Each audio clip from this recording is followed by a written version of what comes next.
The rain fell in sheets that night, the kind that seemed to wash away all hope along with the grime of the city streets. James Wilson stood at his apartment window, watching lightning crack across the sky, wondering how he'd tell his 8-year-old daughter they might not make rent again this month. Little did he know, the drenched figure huddled at the bus stop below would change their lives forever. If you've ever believed in fate or second chances, this story might just restore your faith in humanity. Stay with me until the end, I promise it'll be worth it. If this story touches your heart, please consider liking this video and subscribing to our channel for more incredible true stories that remind us of the unexpected ways lives can intertwine. James pulled his worn flannel robe tighter around his thin frame. At 42, he looked a decade older. Life had carved deep lines around his eyes and sprinkled premature gray throughout his dark hair. 6 years as a single father had aged him, but he never complained. Not when his wife died of cancer, leaving him alone with their 2-year-old daughter, Lily. Not when he lost his accounting job during company downsizing. Not even when he had to take 2 minimum wage positions just to keep a roof over their heads. "Daddy?"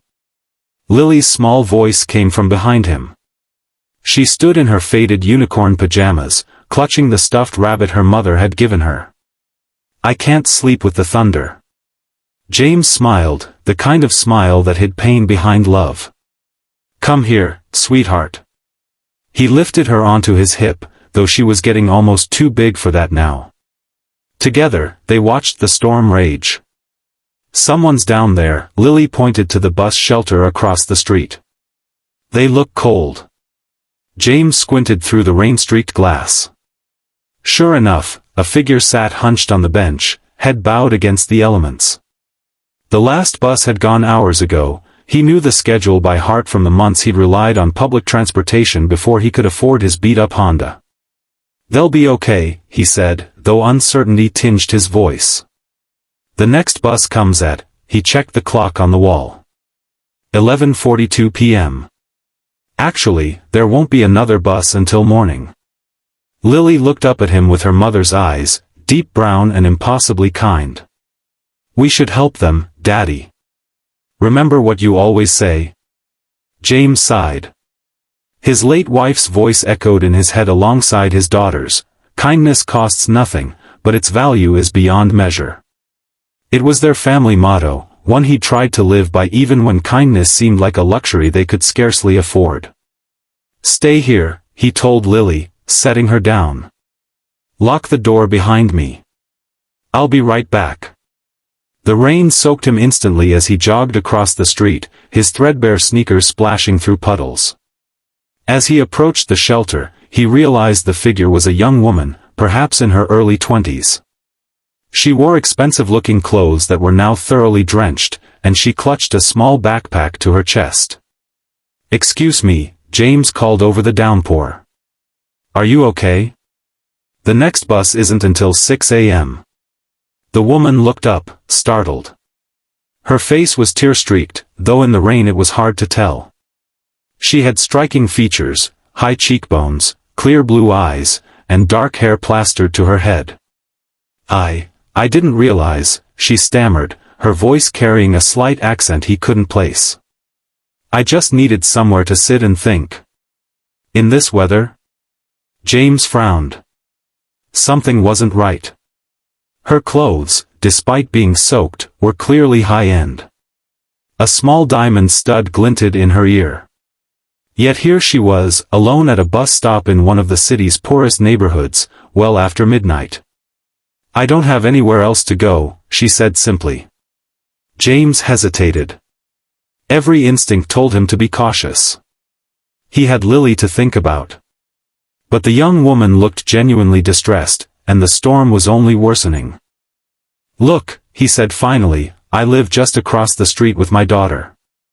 Our place isn't much, but you can dry off and stay until morning if you need to. I can sleep on the couch." The woman studied him, wariness evident in her posture. "Why would you help a stranger?" James shrugged, rain dripping from his hair. "Because someone should. I'm James, by the way." After a moment's hesitation, she stood. Elise, she replied, though something in her tone suggested it might not be her real name. Back in the apartment, Lily was waiting anxiously by the door. Her eyes widened at the sight of their soaked visitor. "Lily, this is Elise. She's going to stay with us tonight because of the storm," James explained, grabbing their cleanest towels from the linen closet. "Hello," Lily said shyly, before adding with the directness only children possess, "Your shoes are very pretty, even though they're all wet." Elise looked down at her designer boots and smiled, the first genuine expression James had seen from her. "Thank you. I like your rabbit." James showed Elise to the bathroom, gave her some of his ex-wife's clothes that he'd never been able to part with, and prepared the couch for himself. Their apartment was small, just 2 bedrooms, a tiny kitchen, and a living area with furniture that had seen better days. The walls needed paint, and the carpet was worn thin in places, but it was clean and warm. "I'm sorry it's not much," James said as he set a mug of hot tea on the coffee table for her. Elise emerged from the bathroom in the borrowed clothes, her wet hair combed back. "It's perfect," she said quietly, looking around with an expression James couldn't quite read. "Thank you." After Lily was tucked back into bed, James and Elise sat in the living room, the storm still raging outside. An awkward silence stretched between them until James finally spoke. "So, do you want to talk about why you were really at that bus stop?" Elise stared into her tea. "Not particularly." "Fair enough," James nodded. "We all have our stories. But if you're in some kind of trouble—" "I'm not," she said quickly. "Not the kind you're thinking, anyway." She sighed, her shoulders slumping. "I just needed to disappear for a while." James didn't push. He understood the need to escape, even if just for a night. Instead, he told her about Lily, about teaching 3rd grade before budget cuts forced him into retail and night security work, about his dreams of going back to school someday. Elise listened intently, asking thoughtful questions. As the night wore on, she gradually revealed small details about herself. She loved art, spoke 3 languages, and had traveled extensively. But she carefully avoided mentioning family or why she was alone in the rain. By the time they both retired, Elise to James's room and James to the lumpy couch, something had shifted. A tentative trust had formed, born of shared humanity in the middle of a storm. Morning arrived with clear skies and sunlight streaming through the windows. James woke to the smell of coffee and the sound of laughter. Following the noise to the kitchen, he found Elise and Lily making pancakes together, flour dusting both their faces. "Daddy! Elise is teaching me how to flip them in the air," Lily exclaimed, her eyes bright with excitement. "I hope you don't mind," Elise said, suddenly uncertain. "I found ingredients and thought I'd make breakfast as a thank you." "Mind? This is the best wake-up call I've had in years," James smiled, accepting a mug of coffee that tasted far better than the instant brand he usually bought. They ate together at the small kitchen table, Lily chattering about school and her upcoming science project. For a brief moment, it felt like they were a normal family without the weight of financial stress and loneliness that had become James's constant companions. After breakfast, Elise insisted on washing the dishes. "I should get going soon," she said, though she made no move toward the door. "Where will you go?" James asked, helping dry the plates. Elise's expression clouded. "Back to reality, I suppose." Before she could elaborate, a sharp knock came at the door. James frowned. They rarely had visitors, especially on a Saturday morning. When he opened it, he found 2 stern-looking men in dark suits standing in the hallway. "Can I help you?" James asked, immediately on guard. "We're looking for Alexandra Devereaux," one of the men said, his tone professional but urgent. "We have reason to believe she might be here." James was about to deny knowing anyone by that name when Elise appeared behind him. "It's okay, James," she said softly. "That's me. My real name is Alexandra." The men visibly relaxed. Miss Devereaux, your father has been extremely concerned. The entire security team has been searching all night. James turned to her, confusion evident on his face. What's going on? Alexandra, not Elise, sighed deeply. James, I haven't been entirely honest with you. My father is Richard Devereaux. The name hit James like a physical blow. Everyone knew Richard Devereaux, the real estate magnate whose company owned half the city, including the building where James worked his night security job. His net worth was estimated in the billions. You're a Devereaux, he managed, trying to reconcile the humble, kind woman who'd made pancakes with his daughter with the heiress to one of the country's largest fortunes. I am, she confirmed, a hint of defiance in her voice. And I ran away last night because I was tired of living in a bubble where everyone wants something from me. I just needed one night of being nobody special. The security men waited patiently by the door while Alexandra gathered her things. Lily, sensing the tension, hugged her stuffed rabbit tightly. Are you leaving, Elise? She asked in a small voice. Alexandra knelt down to Lily's level. I am, sweetheart. But thank you for sharing your home with me. It meant more than you know. As she stood to leave, she pressed something into James's hand, a business card with her personal number scrawled on the back. Thank you for your kindness, she said simply. It cost you nothing, but to me, it was everything. And then she was gone, whisked away in a black luxury car that seemed jarringly out of place in their neighborhood. James stood at the window with Lily, watching as the vehicle disappeared around the corner, taking with it the strange connection that had formed in the span of a single stormy night. Will we ever see her again, Daddy? Lily asked. James looked down at the card in his hand. I don't know, sweetheart. Life returned to its normal rhythm. James continued working his 2 jobs, Lily went to school, and the struggle to make ends meet remained constant. The night with Alexandra began to feel like a dream, something too fantastical to have actually happened. 3 weeks later, James was called into his manager's office at the department store where he worked days. His heart sank, budget cuts had been rumored, and he couldn't afford to lose this job. Wilson, his manager began, unusually solemn, I received a call from corporate today. James braced himself for the worst. They've created a new position, head of community outreach and education programs. Full benefits, significant salary increase. And they want you for it. James stared, certain he'd misheard. Me? Why? His manager shrugged. Apparently, someone very high up recommended you personally. Said you embodied the values the company wants to promote. That evening, a letter arrived at their apartment. Inside was an acceptance letter to the local university's education program, with a note stating his tuition had been covered by a private scholarship fund. The letter was unsigned, but James knew.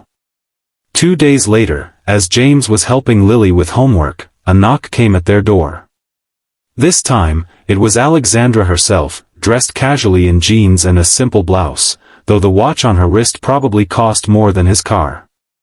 Hi, she said, suddenly shy. I hope it's okay that I came by. Lily squealed with delight, running to hug her. James stood frozen, 1,000 questions racing through his mind. Was it you? He finally asked. The job? The scholarship? Alexandra nodded. My father owns the parent company of your store. And I serve on the board of the education foundation that provided the scholarship. She hesitated. Are you angry? James considered the question seriously. I've never taken handouts, he said slowly. I've always wanted to earn everything I have. It's not a handout, Alexandra insisted. It's an investment. In someone who deserves a chance. She stepped closer. That night, you showed me kindness when you had every reason not to. You opened your home to a stranger because it was the right thing to do, even when you had so little to give. She glanced around the apartment, seeing not its shabbiness but the evidence of love that filled it, Lily's artwork on the refrigerator, the bookshelf overflowing with library books, the worn photo albums carefully arranged on a side table. My father built his empire on the belief that everyone has a price, she continued. That night showed me some things are priceless. Your kindness changed something in me, James.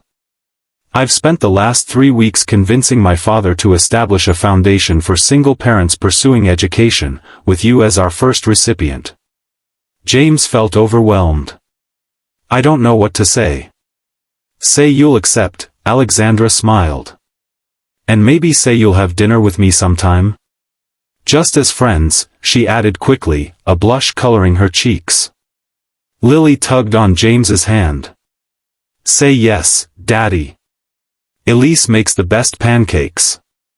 James laughed, the sound rusty but genuine. Well, I can't argue with that logic. Over the following months, James's life transformed. He reduced his work hours to attend classes, excelling in his education courses. The new position allowed him to create programs that helped other struggling families in the community. For the first time since losing his wife, he felt hope taking root again. Alexandra became a regular visitor, her friendship with both James and Lily deepening with each passing week. She taught Lily about art and languages, while James showed her the simple joys she'd missed growing up in privilege, flying kites in the park, making s'mores over a camping stove, watching fireflies on summer evenings. Richard Devereaux initially disapproved of his daughter's new friends, but even he was eventually won over by Lily's unfiltered charm and James's integrity. The foundation Alexandra had created flourished, helping dozens of single parents return to school. 1 year after that stormy night, James and Lily moved into a modest but comfortable house with a small backyard, purchased with his own savings from his new position. On moving day, Alexandra arrived with housewarming gifts and news of her own. I'm starting my own art therapy center for children, she announced proudly. No more working for my father's company. This is all mine. That's wonderful, James said, genuinely happy for her.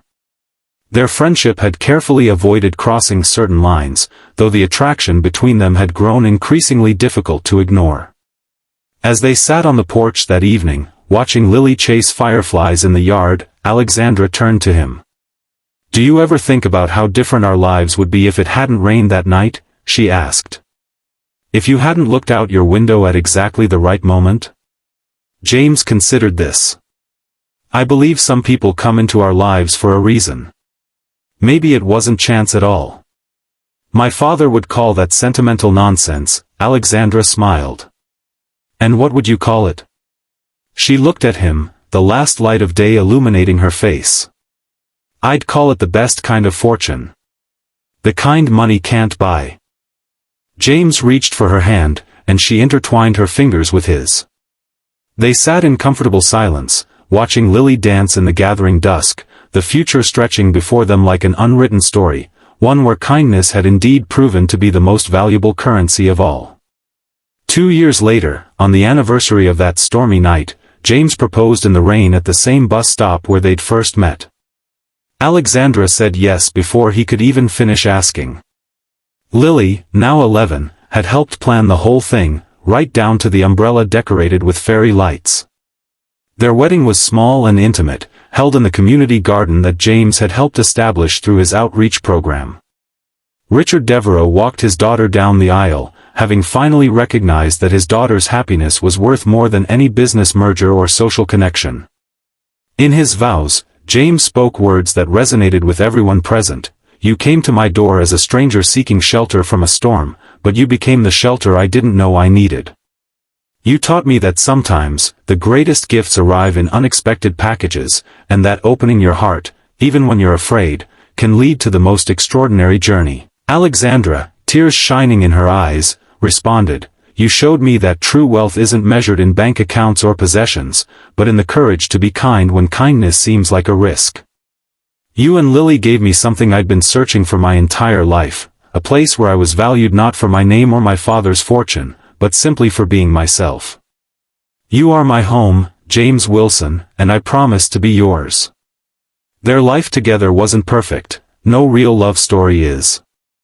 They faced challenges, from the whispers of society gossips who couldn't understand their relationship to Richard's occasional meddling. Alexandra's mother, who had initially refused to attend the wedding, gradually warmed to James after seeing how genuinely he loved her daughter. The foundation they built together flourished, expanding to cities across the country. James completed his education degree with honors and eventually opened a school specifically designed for children from disadvantaged backgrounds. Alexandra's Art Therapy Center became renowned for its innovative approaches to helping traumatized youth. Lily grew into a compassionate young woman who inherited both her father's integrity and her stepmother's determination. She never forgot the night that changed their lives. The story became family legend, told and retold at gatherings and celebrations. On their 5th wedding anniversary, as they sat in the backyard of their home, modest by Devereux standards but perfect for them, Alexandra presented James with a painting she'd created. It depicted a rain-soaked bus stop illuminated by a single streetlight, with 2 silhouettes meeting beneath the shelter. "To remind us," she said softly, "that sometimes the greatest journeys begin with a simple act of kindness." James looked at his wife, still amazed by the twist of fate that had brought this extraordinary woman into his life. "I was just doing what anyone would do," he said, an echo of words he'd spoken years ago. Alexandra shook her head, smiling. "That's where you're wrong, my love. Not everyone would have opened their door that night. Not everyone would have trusted a stranger. You did, and it made all the difference." From the patio, they could see Lily in her room through the window, studying diligently. She had her mother's eyes and her father's determination, but she also carried something uniquely her own, a belief in possibilities that came from witnessing firsthand how life could change in a single night. "Do you ever regret it?" James asked suddenly. "Giving up the life you had? The privilege, the security?" Alexandra laughed, the sound still his favorite melody after all these years. "Regret trading empty luxury for genuine happiness? Never." She leaned against his shoulder. "Besides, I didn't give up anything that mattered. I gained everything." As twilight deepened around them, James reflected on the journey that had brought them here.